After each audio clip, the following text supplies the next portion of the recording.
5 bodies, 4 days of fury, one 92-year-old president who just won his 8th term in office, and a nation that's about to explode. Right now, as you're watching this, the streets of Douala are choked with tear gas. Protesters are demanding the truth. Security forces are firing into crowds. And Cameroon, a country that's been called Central Africa's island of peace for decades, is teetering on the edge of something nobody saw coming. This isn't just another African election dispute. This is what happens when a man who's ruled since most of his citizens weren't even born refuses to let go. This is what happens when 53% of the vote sounds like a joke to everyone who actually voted. This is the story of how Cameroon went from stability to chaos in less than 2 weeks. And here's the thing nobody's talking about. This could just be the beginning. The numbers that don't add up: October 12th, Election Day in Cameroon, 10 candidates on the ballot, but really, everyone knew there was only one name that mattered: Paul Biya. The Constitutional Council's official verdict? Biya, 53.66%. His main challenger, former ally Issa Tchiroma Bakary, 35.19%. Turnout, 57.76%.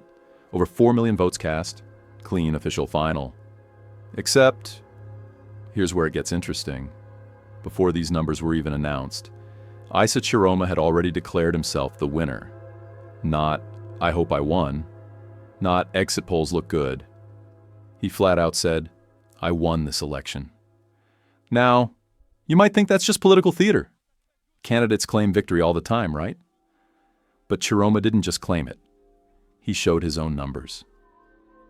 He detailed what he called blatant irregularities. He used the word that makes every government nervous: fraud. And then something unexpected happened. The streets believed him.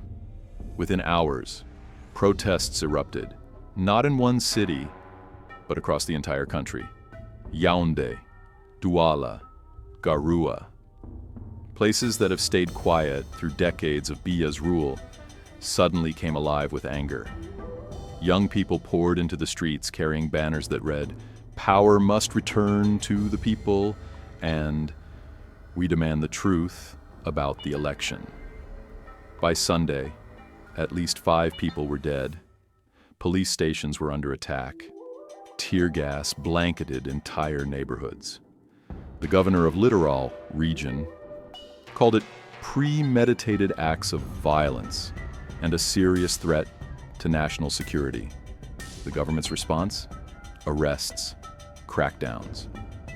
And a very clear message: these protests are illegal. The man who won't leave to understand why Cameroon is burning right now, you need to understand Paul Biya. And to understand Paul Biya, you need to know one thing. He's been in power for 42 years. Let that sink in. 1982. That's when Biya became president. Ronald Reagan was in the White House. The Soviet Union still existed. The internet hadn't been invented. Michael Jackson's Thriller hadn't even dropped yet. Biya didn't seize power in a coup. He didn't fight a revolution. He was simply handed the presidency by his predecessor, Amadou Ahidjo, who resigned due to health issues.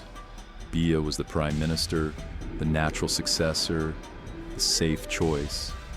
Nobody thought he'd still be there 4 decades later. But here's what makes Biya different from your typical African strongman. He's not a military general. He's not a firebrand revolutionary. He's a bureaucrat, quiet, calculating, almost boring. He's spent more time in luxury hotels in Switzerland than in the Cameroonian countryside. He's so absent from public life that "Where is Paul Biya?" has trended multiple times on social media. Yet somehow, this 92-year-old man who barely appears in his own country has never lost an election. 8 terms, 8 victories. Every single time, the numbers work out in his favor. How? The system is simple and brilliant. Control the Constitutional Council that certifies results, control the media that reports them, control the security forces that protect the process, and make sure that anyone who gets too close to real power either joins you or disappears from relevance. Issa Tchiroma Bakary knows this system intimately. Why? Because he was part of it. For years, Tchiroma served as Biya's communications minister. He was the man who crafted the president's image, who defended his policies, who sold his vision to the people. He was an insider, a loyalist, part of the machine, until he wasn't. When Tchiroma broke away and decided to run against his former boss, it wasn't just a political challenge. It was a betrayal in Biya's eyes. And in Cameroon's tightly controlled political system, that's unforgivable. So when Tchiroma started talking about electoral fraud, he wasn't speaking as an outsider throwing accusations. He was speaking as someone who knew exactly how the fraud would work, because he'd seen it from the inside. The streets are speaking. Sunday, October 20th, 8 days after the election. Issa Tchiroma makes a call on Facebook. People of Cameroon, do not give in to intimidation. If we achieve a peaceful and determined human tide, they will lose all semblance of legitimacy. The response was immediate. In Garoua, Tchiroma's stronghold in the north, hundreds poured into the streets. In Douala, Cameroon's economic heart, protesters clashed with security forces. In smaller cities and towns across the country, people who'd never protested before suddenly found themselves facing down tear gas and armed police. What's striking isn't just the scale of these protests, it's WHO is protesting. This isn't just opposition party members. This is regular Cameroonians, young people who've never known a president other than Biya, market vendors, students, professionals, people who've stayed silent through decades of stagnation, corruption, and decline. Why now? Because something broke. Some invisible line was crossed. Maybe it was the sheer absurdity of a 92-year-old winning another term. Maybe it was watching Tchiroma, a man from inside the system, confirm what everyone suspected about electoral fraud. Maybe it was just exhaustion from 42 years of the same face, the same promises, the same nothing ever changes reality. Governor Samuel Dieudonné Dibawa's statement about the Douala protests reveals everything about how the government sees this moment. 4 dead, multiple security forces injured, police and gendarmerie stations attacked. His words? Premeditated acts of violence.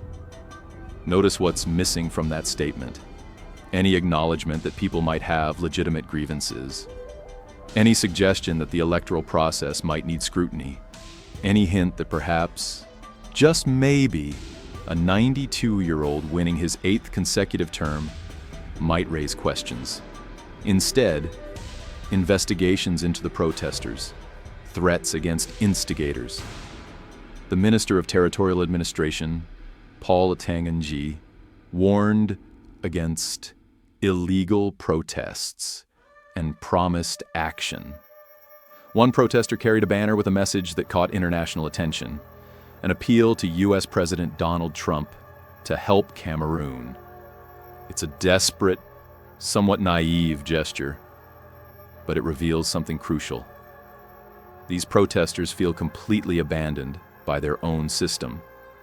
They're looking anywhere, even to foreign powers, for someone to acknowledge their reality. What happens next? Here's what makes Cameroon's crisis so dangerous.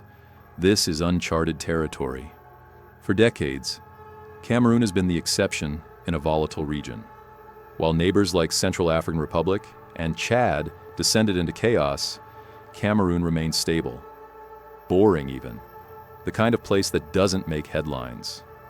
That stability was always fragile, held together by Biya's tight control and people's resignation that nothing would ever change. But resignation isn't the same as peace.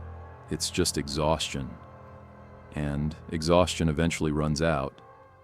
Analysts are already warning that if these protests continue, Cameroon could tip into genuine political crisis. 5 dead might become 50, 50 might become 500. Street protests might become sustained resistance. Resistance might become instability. And instability in Cameroon, a country that borders Nigeria, Chad, Central African Republic, and hosts thousands of refugees from regional conflicts, doesn't stay contained. The government has 2 choices. 1, acknowledge that something is broken, open a genuine dialogue, allow transparent investigation of the electoral process, and give people a reason to believe the system can work. 2, double down on force, arrest opposition leaders, several are already detained, crush the protests, and bet that fear will restore order. Everything we've seen so far suggests they're choosing option 2. But here's the problem with that approach. Cameroon in 2025 isn't Cameroon in 1985. Information spreads instantly. Videos of security forces firing on protesters go viral within minutes. The diaspora is organized and vocal. International pressure, however weak, exists. And most importantly, the population under 40, which is the vast majority of Cameroonians, doesn't remember a time when Biya represented hope or change. They only know decline. Issa Tchiroma, despite the government's attempts to marginalize him, remains defiant.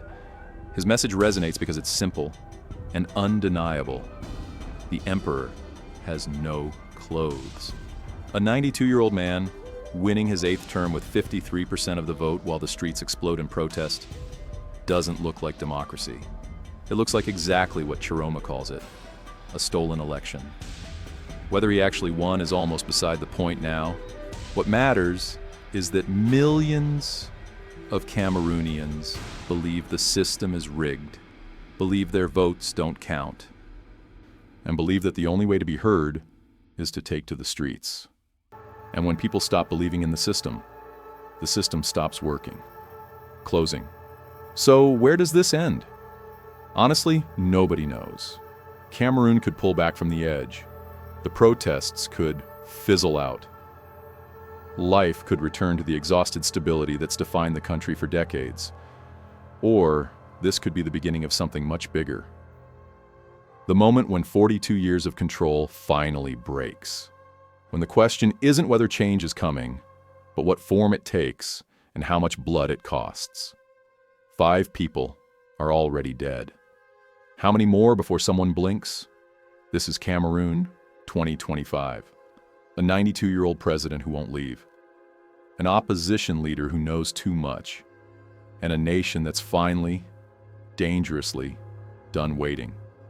The world isn't paying attention yet, but it will. Because when Cameroon burns, Central Africa feels the heat. And right now, someone just struck a match.